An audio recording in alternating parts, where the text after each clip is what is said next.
Amin. Haleluya. Puji Tuhan. Salam sejahtera dalam nama Tuhan Yesus Kristus. Kita lanjutkan pelajaran kita tentang beberapa tokoh di kitab Keluaran. Beberapa tokoh kontroversial. Yang pertama kita sudah mulai dengan tokoh Musa. Saya kira semua kita sangat paham tentang kehidupan daripada seorang Musa, dan saya sudah sampaikan bahwa ada 3 periode waktu kehidupan Musa yang dibagi dalam 40 tahun. Kita tahu Musa umurnya 120 tahun dan ada 3 periode masa yang dilewati oleh seorang Musa. Periode waktu yang pertama selama 40 tahun yaitu di Mesir. Mulai dari kelahiran Musa. Nah, bagian ini sudah kita pelajari. Jadi periode waktu di Mesir ini ada 2 bagian. Pertama tentang kelahiran Musa. Tentang kelahiran Musa. Nah, kita sudah pelajari beberapa hal dari kelahiran Musa sampai kemudian dia dijadikan anak angkat putri Firaun di Mesir, dan tentu dia menerima berbagai fasilitas yang terbaik. Sebelum Musa diketemukan oleh putri Firaun di tepi sungai Nil, itu ada satu proses. Ada satu proses. Sehingga Tuhan berkenan menarik perhatian dari putri Firaun kepada apa yang sedang terapung di tepi sungai Nil, keranjang pandan itu. Yaitu diawali dengan tindakan-tindakan iman dari orang tua Musa. Yang pada waktu itu semua anak laki-laki yang dilahirkan dari orang Israel itu terancam untuk dibinasakan, dibunuh. Tetapi orang tua daripada Musa tidak lalu menyerah pada keadaan. Ketika Musa lahir ternyata anak laki-laki, bukan seperti sekarang. Jauh sebelum kelahiran, orang tua sudah tahu yang di kandungan itu anak kelamin apa. Contohnya seperti Ibu Yemima sudah tahu ya, putra putri. Wah, puji Tuhan, putra. Dulu belum ada, belum ada USG dan segala macam. Sehingga nanti lahir baru tahu, oh anak laki-laki. Di satu pihak orang tua tentu senang, tapi di pihak lain ada ancaman. Harus dibinasakan. Itu perintah Firaun. Tetapi disinilah yang kita sudah pelajari bahwa diketemukannya bayi Musa di tepi sungai Nil oleh putri Firaun, itu ada prosesnya, dan prosesnya itu yang kita pelajari adalah tindakan iman daripada orang tua Musa. Tidak menyerah begitu saja pada keadaan. Mereka coba mengasuh Musa, tapi setelah suaranya makin besar, dan memang suara Musa itu besar, saudara. Besar suaranya. Jadi tidak bisa lagi disembunyikan di rumah. disinilah dimulai tindakan iman dari orang tua Musa, yaitu mempersiapkan keranjang pandan untuk menyelamatkan bayi Musa. Dibawalah ke tepi sungai Nil sambil diawasi oleh kakaknya Miriam. Jadi ada tindakan iman. Tindakan iman itu, saudara, artinya tidak menyerah pada keadaan. Tidak. Ya. Ada upaya. Nah, kita sudah pelajari hasil dari tindakan iman itu adalah bayi Musa mendapat belas kasihan dari putri Firaun, sehingga mengangkat dia. Sebab kita sudah pelajari putri Firaun katakan, ini pasti bayi orang Ibrani, orang Israel, yang seharusnya dibinasakan. Tapi putri Firaun malah menaruh belas kasihan. Ini buah dari tindakan iman. Bagi Tuhan tidak ada yang mustahil. Seharusnya putri Firaun tahu perintah dari Firaun bahwa anak laki-laki orang Israel itu harus dibinasakan. Maka putri Firaun harus menjadi bagian yang mengamankan perintah itu. Ya. Tetapi lalu dia menaruh belas kasihan. Diangkatlah anak ini. Yang berikut, hasil dari tindakan iman, muncullah Miriam. Miriam menawarkan kepada putri Firaun, maukah Tuhan saya panggilkan seorang ibu Ibrani yang bisa menyusui anak ini? Putri Firaun katakan, oh boleh, silakan. Ya. Susui dia untuk aku, dan aku memberi upah kepada ibu itu. Luar biasa bukan? Ya.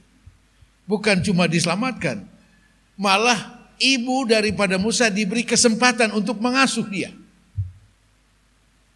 Ya. Diberi upah lagi oleh putri Firaun. Ya. Buah dari tindakan iman. Haleluya. Jangan pernah menyerah pada suatu keadaan yang sulit, yang secara manusia tidak mungkin. Tapi ketika kita mulai dengan tindakan iman, bagi Tuhan semua mungkin. Jangan kita mengharapkan, saudara, tindakan atau hasil dari apa yang kita harapkan tanpa ada tindakan iman. Jangan mengharapkan pertolongan Tuhan tanpa kita memulaikan dengan tindakan iman. Ya. Tidak mungkin. Baik. Nah, itulah sekedar saya ulangi untuk karena cukup lama jedahnya. Ya. Nah, sekarang yang berikut, bagian kedua dari kehidupan Musa di Mesir. Pasal 2 kitab Keluaran, ayat 11 sampai ayat 15. Saya bacakan seperti ini. Keluaran pasal 2 ayat mulai ayat 11. Pada waktu itu ketika Musa telah dewasa, ia keluar mendapatkan saudara-saudaranya untuk melihat kerja paksa mereka. Lalu dilihatnyalah seorang Mesir memukul seorang Ibrani, seorang dari saudara-saudaranya itu. Ia menoleh ke sana sini dan ketika dilihatnya tidak ada orang, dibunuhnya orang Mesir itu dan disembunyikannya mayatnya dalam pasir. Kita baca sampai situ dulu. Kita akan melihat beberapa hal dalam kedua ayat ini. Ketika Musa dibesarkan dan dididik di istana Firaun dengan segala yang terbaik di Mesir, ya, dengan segala fasilitas yang ada di Mesir. Ya. Secara manusia, inilah masa yang paling menyenangkan bagi Musa secara manusia. Dia boleh menikmati semua fasilitas yang ada di Mesir, apakah itu fasilitas sosial, fasilitas pendidikan apalagi, ya, dan sebagainya. Musa dibesarkan secara fisik dengan yang terbaik di istana Firaun. Ya. Kemudian Musa dibentuk begitu rupa dengan pendidikan yang ada di Mesir. Ya. Nah, karena itu saya katakan ini masa yang paling menyenangkan secara manusia, paling menguntungkan bagi seorang Musa. Ya. Nah, kemudian kita lihat di dalam ayat 11 tadi, ia keluar mendapatkan saudara-saudaranya untuk melihat kerja paksa mereka. Di sini disebutkan ia keluar mendapatkan saudara-saudaranya bangsa Israel. Artinya apa? Saudara, dia boleh diangkat sebagai anak angkat Firaun, putri Firaun, dibesarkan dengan segala fasilitas yang ada di sana, tetapi tetap Musa adalah orang Israel. Itu tidak bisa disangka. Darah yang mengalir di dalam tubuh Musa adalah darah keturunan Israel. Yang ketika dia menjadi dewasa, dia menjadi besar, saudara, dan semua apa yang sudah dia nikmati, maka muncullah dalam hati jiwa seorang Musa, dia adalah orang Israel. Alkitab katakan kita hidup di dunia, tapi kita bukan dari dunia. Kita bukan dari dunia. Kita memang masih hidup di dunia, ya, dapat menikmati kehidupan kita selama ada di dunia. Tapi ingat, kita bukan dari dunia. Ya. Kita adalah anak Tuhan yang sudah dilahirkan baru di dalam Tuhan.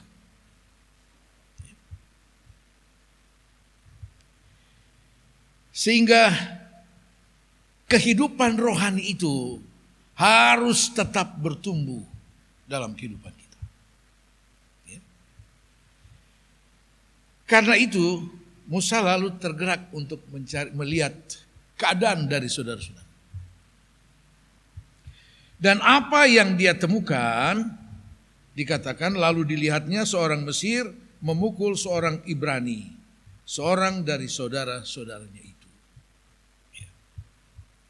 Kebetulan hari ketika di mana dia coba melihat saudara-saudaranya yang sedang dipaksa bekerja dengan cara yang sudah tidak manusiawi. Dan itu yang diketemukan oleh Musa. Sudah dikerja paksa, masih dipukuli dan sebagainya. Nah, naluri sebagai orang Israel muncul dari Musa. Sama seperti ketika Daud tiba di tempat peperangan orang Israel menghadapi Goliat dan orang Filistin.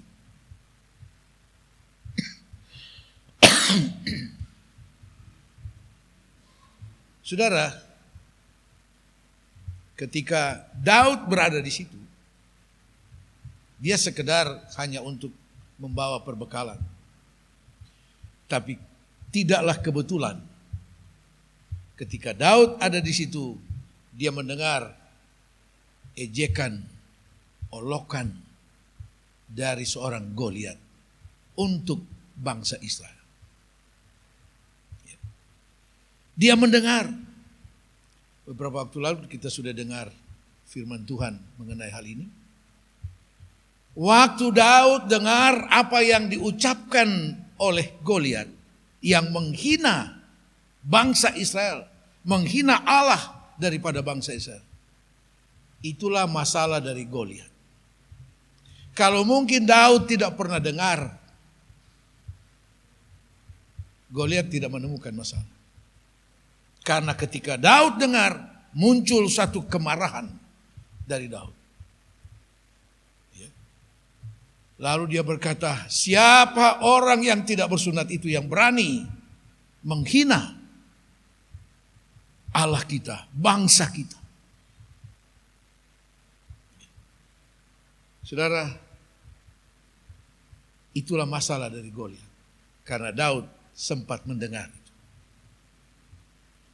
Kalau mungkin selama Daud ada di situ, Goliat tidak pernah muncul dengan suaranya, sampai Daud pulang, tidak pernah ada masalah untuk Goliat. Tapi karena dia dengar, itulah masalah. Mulai dari saat itu, Daud bertekad untuk mengalahkannya. Dan kita semua tahu prosesnya. Begitu juga dengan Musa. Tidaklah kebetulan ketika dia keluar untuk mencari tahu, melihat saudara-saudaranya, yang dia ketemukan orang Mesir sedang memukul orang Israel. Mungkin kalau dia tidak ketemukan itu, aman-aman saja dia pulang lagi ke istana, dia pikir ya, sudahlah, mereka aman-aman saja. Ini persoalannya ketika dia melihat saudara-saudaranya dipukul. Dia tidak terima. Ya.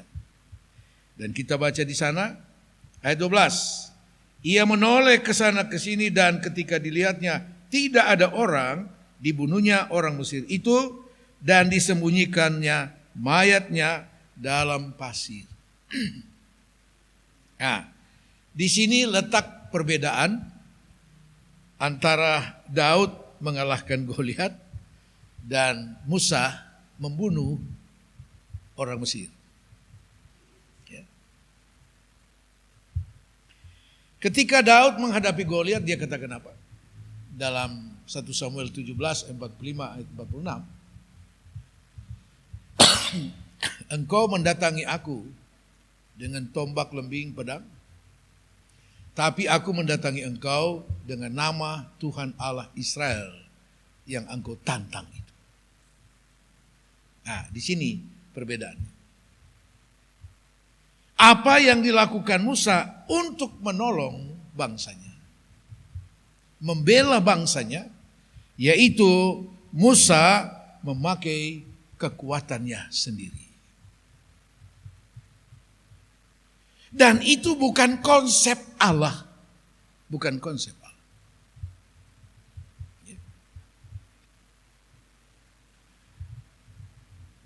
Tuhan tidak mau Musa membela bangsanya itu dengan kekuatannya. Kekuatan yang dia peroleh selama dia dibesarkan di istana Firaun.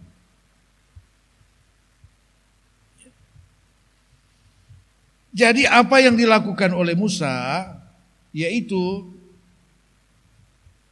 Musa coba membela bangsanya dengan kekuatannya secara manusia. Dan itu bukan konsep Allah. Tuhan sudah punya konsep tertentu bagaimana menyelamatkan bangsa Israel keluar dari Mesir. Tuhan punya konsep. Tetapi disinilah kita lihat Tuhan mulai menggiring Musa masuk ke dalam konsep Allah.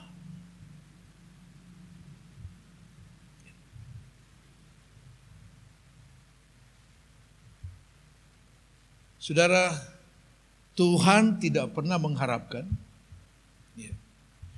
kita menyelesaikan segala hal dalam hidup ini semata-mata dari kekuatan kita. Sebab pada akhirnya yang menjadi kebanggaan adalah diri kita sendiri. Kalau bukan beta, ya, itu bukan konsep Allah. Sebab Yeremia 17 katakan, diberkatilah orang yang mengandalkan Tuhan. Bukan yang menaruh harap pada kekuatan manusia.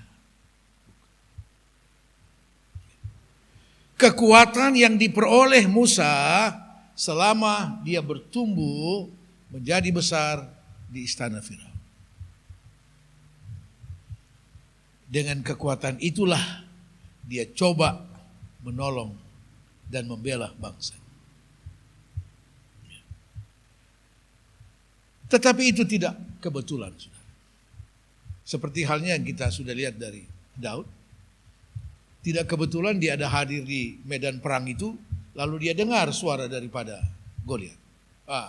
Itu masalah buat Goliat. Begitu juga ketika Musa keluar dari istana dan dia coba lihat saudara-saudaranya. Kalau mungkin hari itu dia tidak sempat melihat ini orang Mesir, mandor, memukul. Tentu pukulannya juga bukan cuma asal, bukan hanya begitu. Dianiaya.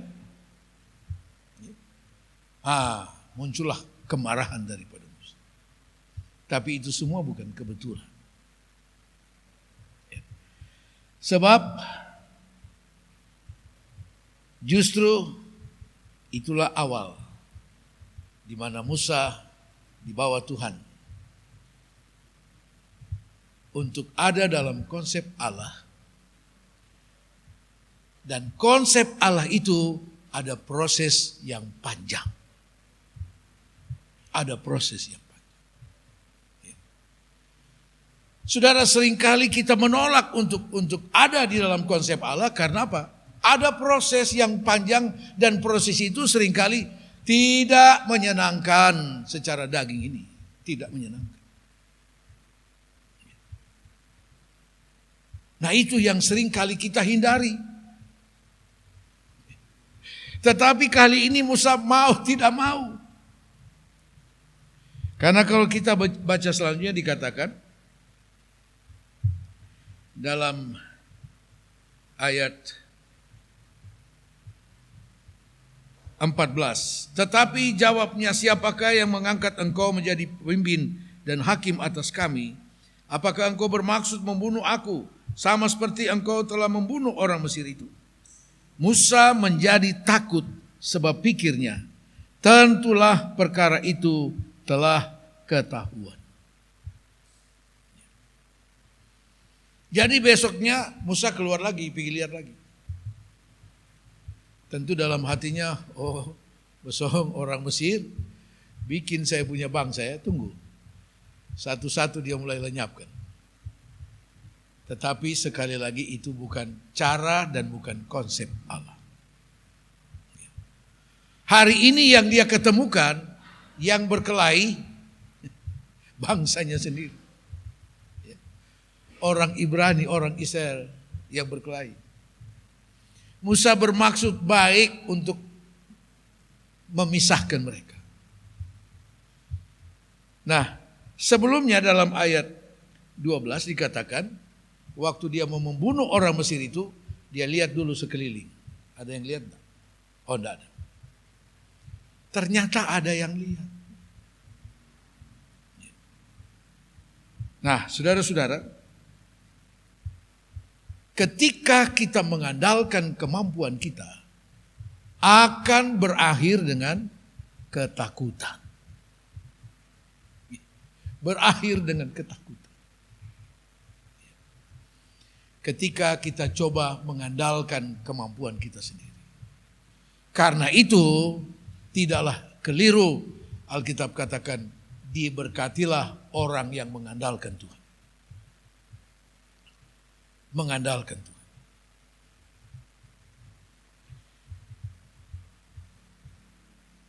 Sakaria katakan, bukan oleh kuat dan gagah, tapi oleh roh Tuhan semua pasti jadi. Oleh roh Tuhan. Bukan dengan kekuatan kita. Ada banyak sekali contoh dalam firman Tuhan. Ketika seseorang coba mengandalkan kemampuannya, justru berakhir dengan ketakutan. Kita ingat ketika Yesus memberitahu tentang penderitaannya dan berakhir dengan kematiannya, Yesus menceritakan itu kepada murid-muridnya. Tampillah Petrus, dia bilang, Tuhan tidak boleh omong seperti itu. Itu sekali-kali tidak akan terjadi. Ini ada Petrus. Lewat mayat Petrus dulu. Ya. Jangan omong seperti itu. Ada kita ini. Yesus bilang, iblis undur di belakang. Engkau bukan memikirkan apa yang dipikirkan Allah, tapi yang dipikirkan oleh manusia. Petrus coba mengandalkan kemampuannya. Lalu kemampuan Petrus berakhir dengan apa? Aku tidak pernah mengenal dia. Ya. Ketakutan. Ya. Ketakutan. Dan berakhir dengan semua meninggalkan Yesus. Nah, baik. Jadi ayat yang ke-15. Ketika Firaun mendengar tentang perkara itu, dicarinya ikhtiar untuk membunuh Musa. Firaun menjadi marah ketika dengar. Sebab bagi Firaun, Musa adalah orang Israel. Musa adalah orang Israel. Sehingga Firaun mencari jalan untuk membunuh Musa. Lalu dikatakan bahwa Musa, ayat 15, tetapi Musa melarikan diri dari hadapan Firaun dan tiba di tanah Midian, lalu ia duduk di tepi sebuah sumur. Ketakutan Musa terhadap Firaun mengakhiri satu periode waktu, yaitu selama Musa ada di Mesir. Mulai dari kelahirannya, kemudian dia dibesarkan, dan seperti yang kita sudah pelajari, bagaimana Musa coba membela bangsanya dengan kekuatannya. Ada satu hal yang baik yang kita lihat dari Musa, yaitu naluri sebagai orang Israel itu muncul ketika Musa dewasa. Dan ada suatu keinginan untuk membela bangsanya. Itu hal yang baik. Caranya yang salah. Tapi dari cara yang salah itu, Tuhan menggiring Musa kepada konsep dari Allah. Yang satu waktu kelak dia akan kembali untuk membela bangsanya dan membawa mereka keluar dari Mesir. Itu akhir dari periode pertama kehidupan Musa 40 tahun di Mesir. Tuhan Yesus memberkati.